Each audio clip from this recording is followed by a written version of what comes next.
Hello, defense aspirants. I am Nikita, Faculty of English at Study Funda. Today, I am going to discuss previous year questions of 2023 of grammar specifically. देखो, अब अगर मैं इस portion की बात करूं तो आपके पास 20 क्वेश्चंस आते हैं और ये 20 क्वेश्चंस 25 नंबर के होते हैं। अब मैं अगर आगे इस टॉपिक को क्लासिफाई करूं या इसके बारे में बोलूं तो ग्रामर के ज्यादा टॉपिक्स नहीं पूछे जा रहे हैं, बहुत ही वही जो पहले से ही आ रहे हैं उसी के ऊपर बार बार क्वेश्चंस आ रहे हैं, जैसे active passive voice, reported speech, parts of speech के बेसिक बेसिक, ठीक है, कंजंक्शन, उसके अलावा प्रोनाउन, नाउन के basic rules, question tags, complex sentences. अगर आप ये टॉपिक अच्छे से कर पाते हैं तो आप इजीली ये 25 मार्क्स स्कोर कर लेंगे। It is not going to be very tough for you. ठीक है, तो आज हम सबसे पहले वो क्वेश्चंस देखेंगे and I am going to explain you एक एक करके अच्छे से। तो सबसे पहले जो मेरे पास क्वेश्चन है वो है कि you have to rewrite the sentences. Okay, तो जो आपको पहला सेंटेंस गिवन है वो क्या है? योर बिहेवियर ग्रेटली एस्टोनिशेस मी। आपको इसकी वॉइस चेंज करनी है। ठीक है, तो अब आपको ये एक्टिव वॉइस में गिवन है, जो आपका सब्जेक्ट है वो एक्ट कर रहा है वर्ब के ऊपर। ठीक है, अब आपको सब्जेक्ट और ऑब्जेक्ट को चेंज करना है। तो आप पहले तो ये देखिए ये कौन सा टेंस है। ठीक है, ये आपके पास सिंपल प्रेजेंट टेंस में गिवन है, तो आप भी इसको सिंपल प्रेजेंट टेंस में चेंज कर देंगे। मी है, मी ऑब्जेक्टिव है। ठीक है, तो मी है जो मेरा वो ऑब्जेक्ट में है, इसका सब्जेक्टिव फॉर्म क्या हो जाएगा? आई। अब आई के साथ हम क्या यूज करते हैं? इज, एम या आर? एम यूज करते हैं, so I am. Now greatly astonish, ऐसे के ऐसे, लेकिन इसको हम यूज करेंगे third verb. Okay, so astonished. Now with or by. By मैं यूज करूंगी एजेंट के लिए, विद मैं यूज करूंगी टूल के लिए। यहां पर तो आपके पास एजेंट ह्यूमन बीइंग है, so by your behavior. Okay, next he said where will I be this next year? अब आपको ये इनडायरेक्ट स्पीच में करना है। सबसे पहले देखिए ये आपको कैसी टोन लग रही है? आपको ये क्वेश्चन पूछा जा रहा है, इंक्वायरी की जा रही है, तो हम जो इसका सेड है उसको considering the tone I can either से आस्क्ड और मैं लिख सकती हूँ इंक्वायर्ड। ठीक है, अब ये सेकंड फॉर्म है तो सेकंड फॉर्म में ही मैंने इंक्वायर कर दिया है, ही इंक्वायर्ड। ओके, अब ये तो आपको क्वेश्चन फॉर्म में गिवन है। क्वेश्चन फॉर्म क्या होता है? आपके पास सबसे पहले क्वेश्चन टैग होगा, फिर जो भी आपको क्वेश्चन के लिए है वो, उसके बाद आपके पास हेल्पिंग वर्ब होगी, हेल्पिंग वर्ब के बाद आपके पास सब्जेक्ट होगा और फिर उसके बाद मेन वर्ब और ऑब्जेक्ट और वो सब चीजें आएंगी। लेकिन अब हमें इसे क्लासिफाई करना है। ठीक है, हमें इसके जो ये सभी चीजें हमें हटाने हैं, इन्वर्टेड कॉमास। ठीक है, तो कैसे करेंगे? सबसे पहले टोन समझ लिया, क्वेश्चन पूछा जा रहा है तो ही इंक्वायर्ड। नेक्स्ट वर्ड मेरा क्या है? वेयर। वेयर के बाद अब मैं सीधा सब्जेक्ट लेकर आऊंगी, क्योंकि अब मैं क्वेश्चन नहीं पूछ रही हूँ, अब मैं इसको चेंज कर रही हूँ। सो वेयर के बाद मेरा आ जाएगा subject. Subject I, where he said. Okay, तो उसने बोला, तो कौन है मेरा? ही है, राइट, फर्स्ट, सो ही। अब विल है, राइट, विल किस में चेंज हो जाता है? वुड में, राइट, सो वुड। वुड के बाद वर्ब की first form would be. Now this time, okay, this changes into that, तो ये हो जाएगा दैट टाइम। अब next year changes into the following year, तो हमने इसको उसमें चेंज कर दिया है। नेक्स्ट क्वेश्चन देखते हैं। As soon as she reached her home the messenger arrived. अभी आपको इसके अंदर नो सूनर देन देखना है। नो सूनर, सूनर देन क्या है मेरा? कोरिलेटिव कंजंक्शन है। ठीक है, अब एक चीज आपको जो ध्यान रखनी है वो ये है, अगर आपको नो सूनर में इसको चेंज करना है तो जो मेरा नो सूनर है, जब नो सूनर मेरा सब्जेक्ट हो जाएगा तो उसके बाद इन्वर्जन रूल फॉलो होता है। इन्वर्जन रूल वही क्वेश्चन रूल, तो मतलब पहले हेल्पिंग वर्ब आएगी, उसके बाद मेरा सब्जेक्ट आएगा, सब्जेक्ट के बाद मेरे पास मेन वर्ब आएगी। अब देखो अगर मैं टेंसेस की बात करूं तो जो प्रेजेंट टेंस होता है उसके अंदर continuous tense, perfect tense, perfect continuous, past में भी पास्ट कॉन्टिन्यूअस, पास्ट परफेक्ट, इसमें हमारे पास हेल्पिंग वर्ब और मेन वर्ब दोनों होती हैं। लेकिन मेरा सिंपल प्रेजेंट टेंस और सिंपल पास्ट टेंस के अंदर ऑक्सिलरी वर्ब नहीं होती है मेरे पास, राइट। अब जैसे ही आपको ये क्वेश्चन गिवन है, as soon as she reached her home the messenger arrived, ये कौन सा टेंस है? यहाँ पर भी वर्ब की सेकंड फॉर्म, यहाँ पर भी वर्ब की सेकंड फॉर्म, तो विच टेंस इज दिस? ये आपको गिवन है सिंपल पास्ट टेंस के अंदर, ठीक है। सिंपल पास्ट टेंस में हम क्या यूज करते हैं? सब्जेक्ट, वर्ब की सेकंड फॉर्म और ऑब्जेक्ट यूज करते हैं।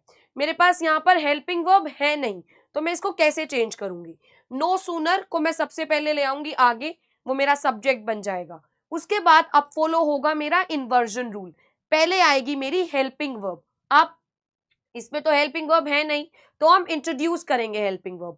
हम प्रेजेंट में हेल्पिंग वर्ब यूज करते हैं डू और डज, और पास्ट में हम यूज करते हैं डिड, ठीक है। तो यहां पर क्या हो जाएगा? नो सूनर डिड, अब सब्जेक्ट मेरा एज इट इज शी। अब उसके बाद एक चीज याद रखेंगे, डू डज के बाद भी वर्ब की फर्स्ट फॉर्म आती है और डिड के बाद भी वर्ब की फर्स्ट फॉर्म आती है, तो रीच रीच ही रहेगा, रीच्ड नहीं होगा। हर होम, अब नो सूनर के बाद हमेशा देन आएगा, ठीक है, कोरिलेटिव कंजंक्शन है, तो देन द मैसेंजर अराइव्ड, वो हम ऐसे के ऐसे डायरेक्टली लिख देंगे, ठीक है। अब नेक्स्ट क्वेश्चन देखते हैं, ही वॉक्स इन एन ऑकवर्ड फैशन। अब यहाँ पर आपको भाई क्वेश्चन टैग डालना है। एक चीज आपको देखना है, क्वेश्चन टैग डालते समय सबसे पहली चीज क्या, अगर मेरा जो सेंटेंस है वो पॉजिटिव है तो क्वेश्चन टैग क्या हो जाएगा? नेगेटिव। अगर मेरा सेंटेंस नेगेटिव है तो क्वेश्चन टैग क्या हो जाएगा? पॉजिटिव। आप ये पढ़े सबसे पहले, ही वॉक्स इन एन ऑकवर्ड फैशन, क्या ये सेंटेंस नेगेटिव है? नहीं, ये पॉजिटिव सेंटेंस है, तो मतलब मेरा क्वेश्चन टैग क्या होगा? नेगेटिव होगा। अब देखो ये कौन सा टेंस है? ही वॉक्स इन एन ऑकवर्ड फैशन, ये कौन सा टेंस है? वॉक्स है यहाँ पर, तो मतलब सब्जेक्ट, वर्ब की फर्स्ट फॉर्म, उसके साथ एस और ईएस लगा है, और फिर ऑब्जेक्ट। ये होता है मेरे पास सिंपल प्रेजेंट टेंस में, जिसको हम प्रेजेंट इंडेफिनिट भी बोलते हैं। क्या मेरे पास यहाँ पर कोई हेल्पिंग वर्ब है? नहीं है हेल्पिंग वर्ब, तो अब हमें इंट्रोड्यूस करनी पड़ेगी। हम प्रेजेंट टेंस में कौन सी वर्ब यूज करते हैं? डू और डज। डू यूज करते हैं प्लूरल के लिए और डज यूज करते हैं सिंगुलर के लिए, ठीक है। अब मेरा सब्जेक्ट क्या है यहाँ पर? सिंगुलर है, तो सिंगुलर के लिए मैं क्या यूज करूंगी? डज यूज करूंगी, ठीक है। तो मेरी क्या हो जाएगी हेल्पिंग वर्ब? डज, ठीक है। अब मेरे को नेगेटिव में करना है ये, सो मैं अपोस्ट्रोफी लगा दूंगी, ठीक है। अपोस्ट्रोफी के दो काम होते हैं, एक तो होता है ओमिसिव, एक होता है पजेसिव, पोजेशन केस, जैसे निकितास पेन, ठीक है। एक होता है ओमिशन जो हम यहां यूज करते हैं, जैसे डज नॉट है, ठीक है। डज नॉट को हम कैसे लिखेंगे? डज, डज के बाद एन, एन के बाद अपोस्ट्रोफी और टी, डजंट, ठीक है। तो हमने यहां पर क्या डाल दिया? डजंट। अब उसके बाद हम प्रोनाउन यूज करेंगे। क्या है मेरा सब्जेक्ट? ही है, तो मैं डायरेक्टली ही यूज कर दूंगी, और उसके बाद मैं एक क्वेश्चन टैग, एक क्वेश्चन मार्क लगा दूंगी। क्लियर? आपको जो चीज ध्यान में रखनी है वो ये है, अगर सेंटेंस पॉजिटिव है तो क्वेश्चन टैग नेगेटिव होगा, अगर सेंटेंस नेगेटिव है तो क्वेश्चन टैग पॉजिटिव हो जाएगा। दूसरी इंपॉर्टेंट चीज, आपको हेल्पिंग वर्ब यूज करनी है, ठीक है। तो अगर हेल्पिंग वर्ब ऑलरेडी गिवन है तो अच्छा है, नहीं है तो आप इंट्रोड्यूस कर दीजिए। नेक्स्ट, माई सन ऑलवेज कन्फाइड्स मी, यहां पर आपको प्रेपोजिशन यूज करना है। अब देखो जो ये टॉपिक है प्रेपोजिशन, प्रेपोजिशन होते क्या है? वो वर्ड्स जो आपको पोजीशन बताएं सब्जेक्ट, ठीक है। So there is a topic in preposition जिसको बोलते हैं, कुछ पर्टिकुलर वर्ब्स होती हैं, उनके बाद ना कुछ पर्टिकुलर प्रेपोजिशंस ही आते हैं, जैसे कोनाइव के बाद एट आएगा, ठीक है, फेमस फॉर होगा, राइट। सो आपको ये सभी चीजें ध्यान में रखनी है, ठीक है। ये टॉपिक अच्छे से करके जाना, क्योंकि यहाँ से क्वेश्चन ज्यादा आते हैं, ठीक है, हमेशा एक क्वेश्चन देखने को मिल सकता है। तो कॉन्फाइड, कॉन्फाइड के बाद इन लगता है, कॉन्फाइड इन, राइट। माई सन, अब सन सिंगुलर है, सो कॉन्फाइड्स इन मी। नेक्स्ट, ही रेयरली विजिट्स मी, ठीक है। अब ये हमको चेंज करना है नेगेटिव सेंटेंस में विदाउट चेंजिंग द मीनिंग। अभी आपको इसके लिए एडवर्ब याद करने पड़ेंगे। जो वर्ड सेल्डम होता है उसका नेगेटिव मीनिंग होता है, बहुत कम, ठीक है। तो मैं रेयरली को स्क्रैप ऑफ करके यहाँ पर क्या डाल दूंगी? सेल्डम डाल दूंगी। Next, he is so clever that he can not be trusted. Okay, अब यहाँ पर आपको क्या गिवन है? आपको यहाँ पर गिवन है सो दैट। आपको कोरिलेटिव कंजंक्शंस गिवन है सो दैट। अब इसकी जगह हमको क्या करना है, टू और टू यूज करना है, ठीक है। तो इसमें कुछ ज्यादा है नहीं, ही इज, सो को हटा दो, सो की जगह टू आ जाएगा, ही इज टू क्लेवर। अब that he can not be, अब इसको हम चेंज कर देंगे, दैट ही कैन नॉट हट जाएगा, उसके बाद सिंपल यहां पर टू और फिर to be trusted, he is too clever to be trusted. Okay, next, neither of the plans suit और सूट्स हिम, क्या होना चाहिए, ये रूल आप याद कर लो, इसको डिस्ट्रीब्यूटिव प्रॉपर्टी बोलते हैं। अगर कहीं पर भी आपके पास one of, each of, every of, either of, या आपके पास आ गया है नाइदर ऑफ, तो इसके बाद हमेशा प्लूरल नाउन आएगा और सिंगुलर वर्ब होगी। क्योंकि जब मैं बोलती हूँ वन ऑफ तो मतलब एक, मैं बोलती हूँ ईच ऑफ तो मतलब हर एक, जब मैं बोलती हूँ एवरी तब भी मैं हर एक को काउंट कर रही हूँ, ईदर मतलब दोनों में से कोई भी एक, नाइदर मतलब दोनों में से कोई एक भी नहीं, ठीक है। तो मतलब तो सिंगुलर है, तो यहां पर हम सिंगुलर वर्ब यूज करते हैं, ठीक है। अब आपको आगे देखना है, सूट होगा या सूट्स होगा। अब बच्चों को लग रहा है सिंगुलर वर्ब है तो सिंगुलर के साथ तो एस नहीं लगता, ठीक है। तो आपको ये रूल भी ध्यान में रखना है, और ये रूल क्या होता है, सिंपल प्रेजेंट टेंस का रूल, जो मैंने यहां पर लिखा हुआ है। अगर मेरा सब्जेक्ट सिंगुलर है तो वर्ब के साथ एस और ई एस आता है, इसीलिए क्या हो जाएगा, सूट्स हिम। क्लियर, आगे बढ़ते हैं हम।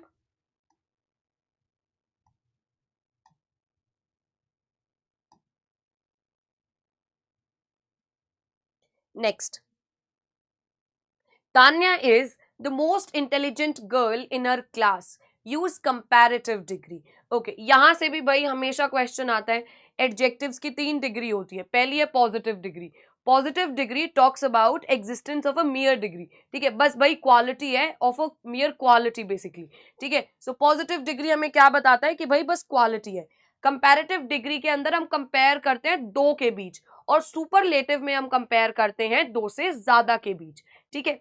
तो अगर मैं बोलूं tall, Riya is a tall girl, ठीक है, अब कंपैरिजन करना है उसका सिया से, so Riya is taller than Siya, तो मैंने क्या यूज किया है, टॉल के साथ ई आर और बाद में देन, ठीक है। तो कंपैरेटिव डिग्री जब भी हम करेंगे कंपैरिजन, तो हम क्या करेंगे, ई आर लगा देंगे और बाद में देन लगा देंगे। लेकिन अब कुछ वर्ड्स होते हैं, ठीक है, जिन वर्ड्स के एक से ज्यादा, दो से ज्यादा सिलेबल होते हैं, उनके साथ हम मोर लगाते हैं, ठीक है, जैसे ब्यूटीफुल, इंटेलिजेंट, कुछ वर्ड जैसे सरप्राइजिंग, बोरिंग, जो हम ऐसे वर्ब्स भी यूज करते हैं, ठीक है, उनके अंदर भी। तो अगर आप इनका देखें तो यहाँ पर हम मोर यूज करते हैं, राइट। तो जैसे वर्ड है intelligent, so Tanya is more intelligent then her sister, ठीक है, ये सेंटेंस हो गया है। अभी हमें चेंज कैसे करना है, ठीक है, ये तो हो गया more intelligent then her sister, ये तो कंपैरेटिव डिग्री है। लेकिन भाई आपको यहाँ पर क्या गिवन है, मोस्ट इंटेलिजेंट, ठीक है, सुपरलेटिव डिग्री में गिवन है, तो हम इसको कैसे चेंज करते हैं, ठीक है। सबसे पहले तो हम तान्या इंटेलिजेंट है, मोर इंटेलिजेंट हो जाएगा, इतना तो आप कर सकते हैं, तान्या इज मोर इंटेलिजेंट, आपने अब इतना कर लिया। इसके बाद क्या करना है, इसके अंदर हम यूज करते हैं एनी अदर, और एनी अदर के बाद I am going to use singular noun, या फिर जो भी मेरा ऑब्जेक्ट है वो, ठीक है। Tanya is the most intelligent girl in her class, तो इसका क्या हो जाएगा, Tanya is more intelligent then, comparative, इतना सिंपल। उसके बाद अब आगे क्या करेंगे, एनी अदर, एनी अदर के बाद हम सब्जेक्ट क्या था, any other girl in her class लगा देंगे, ठीक है। अब अगर भाई हमें सुपरलेटिव से पॉजिटिव में आना है तो कैसे करेंगे, उसमें हम यूज करेंगे नो अदर और फिर एज पॉजिटिव डिग्री एज। अगर आपको इसी का बोल देते करने के लिए तो आप कैसे करते इसको change, no other girl in her class, no other girl is as intelligent as Tanya in her class, हम इसको ऐसे चेंज कर देते। अब आगे देखते हैं, डीप स्नो लेड या ले ऑन दी रेलवे ट्रैक, अब दोनों के मतलब अलग अलग है, तो यहां पर होना चाहिए मेरा ले वर्ड, जिसका मतलब फैली हुई है, ठीक है, अब हम आगे चलते हैं और हम देखते हैं किस हिसाब से मतलब कैसे फ्रेजेस कैसे यूज करे गए हैं, ठीक है, और क्या क्या क्वेश्चंस आए थे। जो हमने पहले क्वेश्चंस किए वो एक सेंटेंस के आपको करेक्ट करने के 1 मार्क मिलेगा, ठीक है। सो 10 सेंटेंसेस 10 मार्क्स, वेरी इजी। अगर आप ग्रामर के रूल्स कर लेते हैं, आप नाउन प्रोनाउन के बेसिक्स, एडजेक्टिव का डिग्रीज, वर्ब्स के अंदर आप सब्जेक्ट वर्ब एग्रीमेंट पढ़ लीजिए, या फिर आप वर्ब्स के अंदर टेंसेस अच्छे से कर लीजिए, उसके बाद active passive voice, reported speech, question tag, conjunctions और पर्टिकुलर वर्ब्स जो पर्टिकुलर प्रेपोजिशन के साथ ही आती है, अगर आप ये टॉपिक कर लेंगे तो आपको इजीली ये 10 मार्क्स मिल सकते हैं, ठीक है। अब हम फ्रेजेस का देखते हैं। सबसे पहला फ्रेज जो मेरा आया है वो है हेल्ड अप या होल्ड अप। हेल्ड अप का मतलब होता है डीले करना, टू हिंडर, बीच में बाधा डालना, ठीक है। तो इसका बहुत इजी सेंटेंस बन सकता है, the traffic jam held up the commuters for hours, मतलब बाधा डाली, रोक कर रखा, ठीक है। Next, carry out. Carry out का मतलब होता है कोई भी प्लान करना, ठीक है, कुछ भी एग्जीक्यूट कर लेना या कुछ भी अकॉम्प्लिश कर लेना, right. So carry out means accomplish और एग्जीक्यूट, मतलब to do something, right. So the team will carry out a thorough investigation into the matter, okay. Next, take after. Take after का मतलब क्या है, शक्ल मिलती जुलती है, ठीक है, रिजेंबल करता है अपने पेरेंट्स से या अपने एंसेस्टर से, ठीक है। So she takes after her mother in terms of her artistic talents, मतलब रिजेंबल करती है, या फिर तो शक्ल वैसी है या फिर गुण वैसे हैं, ठीक है। Next, look down upon. Look down upon का मतलब होता है जब आप किसी को ज्यादा इंपॉर्टेंट ट्रीट नहीं करते हैं, जब आप किसी को ज्यादा, you do not consider that person giving a lot of value and respect, okay, so he has a tendency to look down upon the people who are not as successful as him. अब आगे बढ़ते हैं। Next आपको given है give in. Give in का मतलब होता है सरेंडर कर देना, टू सबमिट, ओके। तो इसमें क्या हो जाएगा, despite the challenges she refuse to give in and persevered until she achieved her goal, okay। अब हम आगे बढ़ते हैं। अब आपको ये एक और क्वेश्चन आता है जिसके अंदर आपके पास 5 क्वेश्चंस होते हैं, ठीक है। तो जो आपने अभी देखे फ्रेजेस वाले, उस वो थे 5 क्वेश्चंस जो है 10 मार्क्स के, okay. So if you can do those you will get 10 marks easily, okay. और आपको जो सेंटेंसेस बनाने हैं, now how what kind of sentences to make, how to make sentences, this is also a very important question. तो अगर मैं इस topic के बारे में बात करूं तो देखो, आपको ना सेंटेंसेस, आपको सबसे पहले क्वेश्चन पढ़ना है। क्वेश्चन में आपको क्या गिवन है, क्वेश्चन में आपको गिवन है कि भाई फॉर्म चेंज नहीं करनी है, क्योंकि जब हम फॉर्म चेंज करते हैं ना तो मतलब बदल जाता है। तो आप कोशिश करें, आप सिंपल लैंग्वेज यूज करें, सिंपल टेंस यूज करें without making a grammatical error. आप सिंपल सेंटेंस बनाएं ताकि जो मतलब है वो निखर कर आए, ठीक है। कुछ बच्चे थोड़े ओवर स्मार्ट बन जाते हैं और लिख देते हैं I do not know the meaning of this, जो भी गिवन होता है। वैसे नहीं करना है, क्योंकि क्वेश्चन में ना लिखा हुआ है you have to make a sentence कि उसका मतलब बाहर निकल कर आए, उसका मतलब समझ में आ जाए सबको, ठीक है। So you have to make a meaningful sentence, try to make a simple sentence, okay. ज्यादा उसमें कंजंक्शंस और उसको लंबा बनाने की जरूरत नहीं है, ठीक है। सिंपल सेंटेंस और ग्रामेटिकली करेक्ट होना चाहिए। नेक्स्ट, अब बात करते हैं correct the following sentences without making any unnecessary changes. अब आपके पास ये क्वेश्चन है, अब आपको चेंज करना है। Everyone except the 5 boys have reached the destination. अब हैव रीच्ड द डेस्टिनेशन, अब यहां पर क्या गलती है, देखो मैंने अभी आपको बताया, जो वर्ड होता है एवरी, ईच, ये वर्ड क्या है, सिंगुलर है।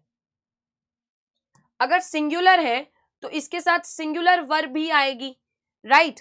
अब आपको ये कौन सा टेंस गिवन है, ये आपको यहां पर गिवन है present perfect tense. Present perfect tense होता क्या है, सब्जेक्ट, सब्जेक्ट के बाद हैज के बाद हैव, उसके बाद वर्ब की थर्ड फॉर्म ऑब्जेक्ट, या फिर तो हैज या फिर हैव। हैज आएगा जब सिंगुलर होगा, हैव आएगा जब प्लूरल होगा, ठीक है। For example, Nikita has completed her work, ठीक है, they have completed their homework, dot. तो यहाँ पे आपको पता चला कैसे करना है ये, ठीक है। अब एक और चीज, यहाँ पर सिंगुलर किसके साथ आएगा? सिंगुलर के साथ क्या आएगा? हैज आएगा। प्लूरल के साथ क्या आएगा? हैव आएगा। ठीक है, everyone except the 5 boys have reached the destination। तो क्या गलती है? जो वर्ड everyone है वो सिंगुलर है, लेकिन यहाँ पर आपको have given है, have तो प्लूरल के साथ आता है, तो ये किस में चेंज हो जाएगा?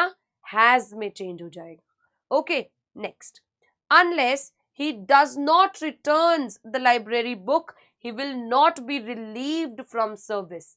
Now remember, दो वर्ड है, पहला वर्ड है मेरा unless, अगला वर्ड है मेरा until। until होता है time oriented. I will stay here until she comes। भाई जिस समय तक वो नहीं आ जाती मैं यही हूं। ठीक है, unless you cannot clear the examination unless you study। तो unless is action oriented।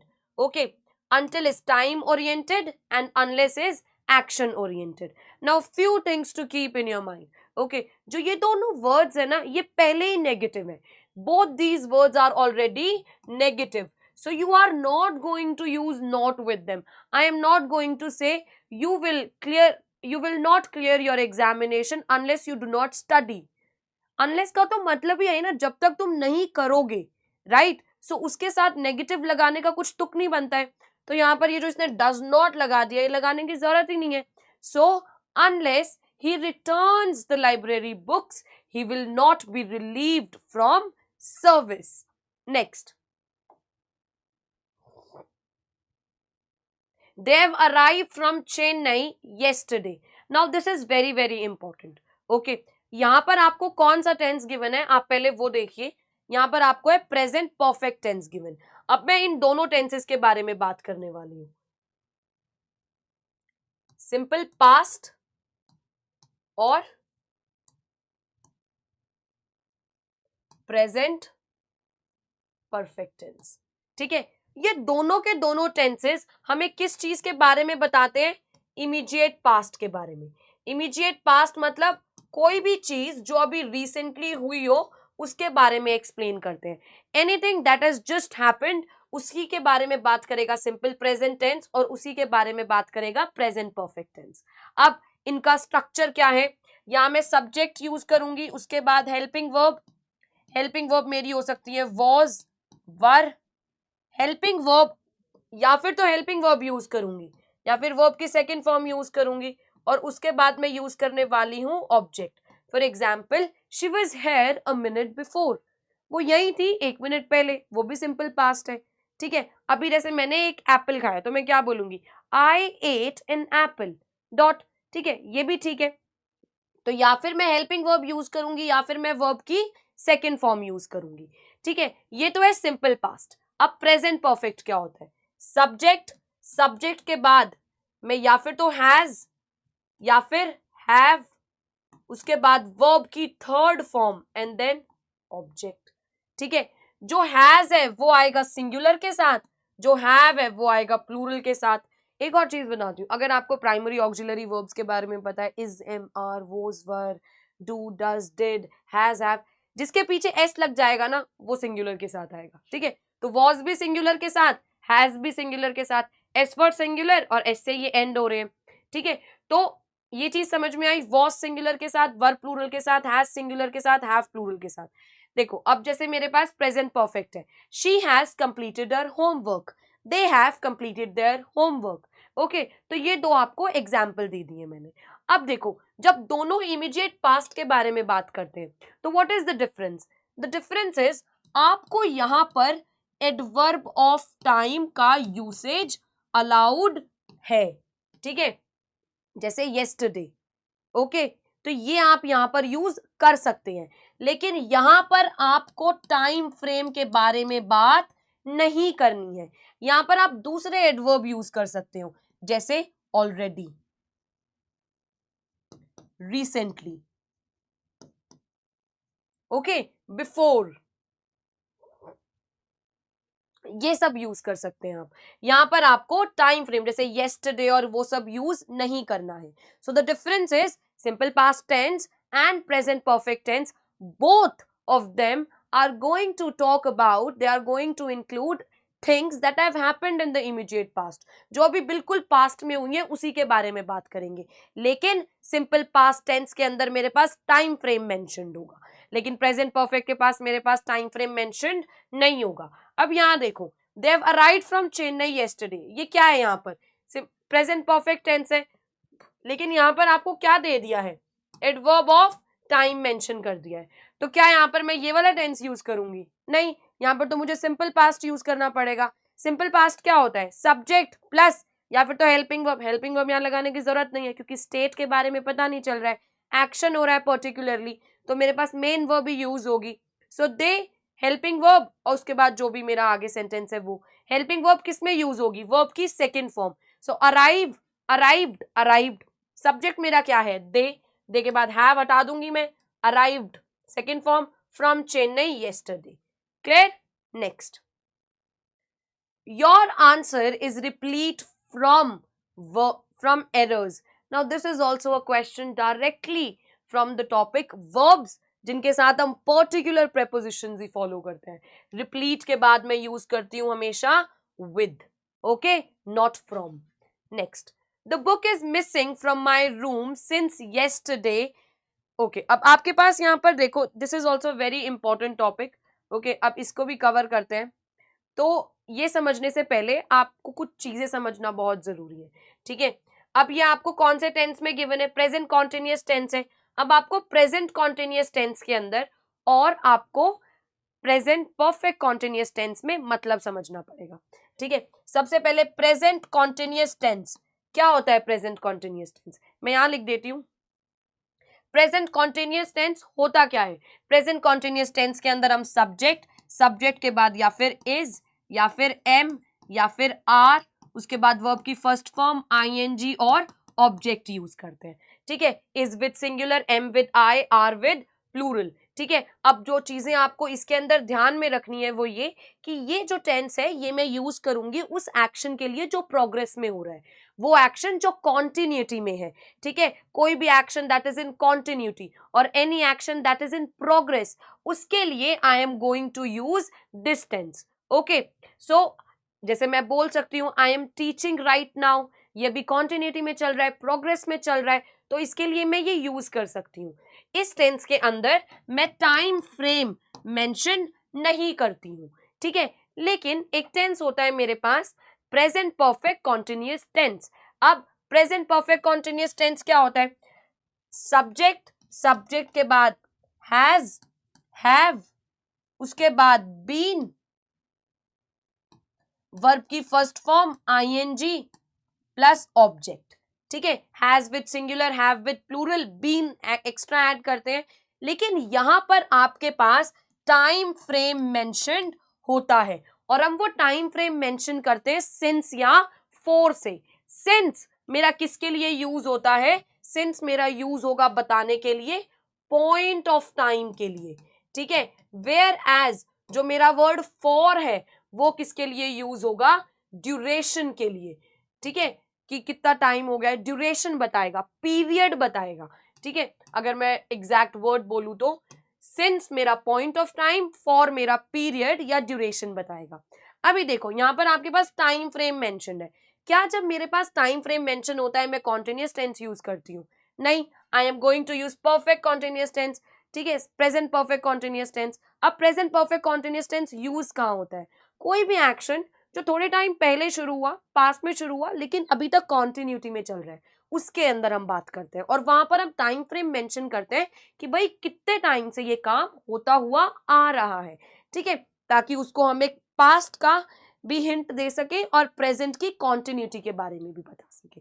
So it is actually a mixture or an amalgam of continuous and perfect tense. अभी आपको यहाँ पर टाइम फ्रेम मेंशन्ड है तो आप ये वाला नहीं यूज करेंगे, you are going to use perfect continuous tense. That is why subject तो मेरा एज इट इज आ जाएगा।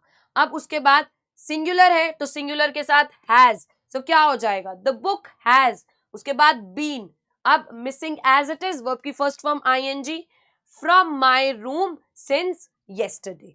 Okay, that is all.